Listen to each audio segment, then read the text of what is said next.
बिस्मिल्लाहिर्रहमानिर्रहीम। अस्सलाम वालेकुम। इनसाइड स्टोरी आपके लिए एक इंतहाई अहम ख़बर लेके आया है जो साबर शाह मदरसे के तालिब इल्म बदफेली केस के हवाले से है और अजीज़ुर रहमान के हवाले से है।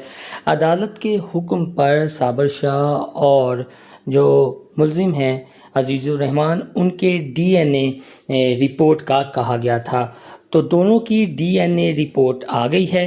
उस रिपोर्ट में इंतहाई अहम बात सामने आई है, वो हम अपनी इस वीडियो में आपको बताते हैं। लेकिन आपसे वही गुजारिश कि अगर अभी तक आपने हमारा चैनल इनसाइड स्टोरी सब्सक्राइब नहीं किया तो इसे सब्सक्राइब कर लें और याद से बेल आइकॉन का बटन भी दबा लें।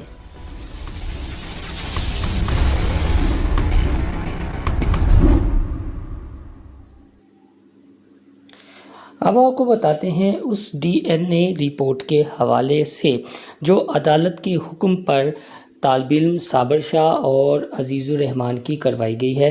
उस DNA रिपोर्ट के मुताबिक अजीज़ुर रहमान और साबर शाह का DNA मैच नहीं किया और उस रिपोर्ट के मुताबिक साबर शाह से अजीज़ुर रहमान की जानिब से की गई बदफेली साबित नहीं हुई। यानी उस DNA रिपोर्ट में अजीज़ुर रहमान को बेगुनाह करार दिया गया है।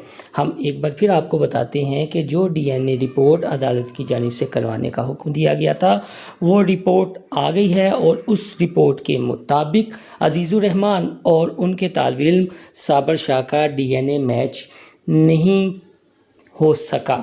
यानी कोई इस तरह के बदफेली के सबूत नहीं मिले। लेकिन उस रिपोर्ट में ये भी कहा गया है कि ये DNA रिपोर्ट काफ़ी अरसे बाद करवाई गई है और इस रिपोर्ट के मुताबिक ये साबित नहीं होता कि तालिब इल्म साबर शाह से बदफेली हुई है और बदफेली करने वाले अजीज़ुर रहमान ही हैं। हम आपको एक बार फिर बताते चलें कि साबर शाह और मुफ्ती अजीज़ुर रहमान की DNA रिपोर्ट जो अदालत की जानिब से करवाने के अहकामात दिए गए थे वो रिपोर्ट आ चुकी है और रिपोर्ट के मुताबिक दोनों का DNA मैच नहीं हुआ और इस रिपोर्ट के मुताबिक अजीज़ुर रहमान को बेगुनाह करार दिया गया है। और रिपोर्ट में ये भी बताया गया है कि साबर शाह से कोई बदफेली का वाक़या पेश नहीं आया। आपको हमारी ये स्टोरी पसंद आए तो हमारा चैनल इनसाइड स्टोरी सब्सक्राइब करना ना भूलिएगा और इस केस के हवाले से जो जो अपडेट आती रहेगी उससे आगाह रहने के लिए हमारा चैनल इनसाइड स्टोरी सब्सक्राइब कर लीजिए। और जो रिपोर्ट आएगी, जो ताज़ा तरीन ख़बर आएगी, जो ताज़ा तरीन इस सिलसिले में अपडेट होगी वो हम आपके साथ शेयर करते रहेंगे। अल्लाह हाफिज़।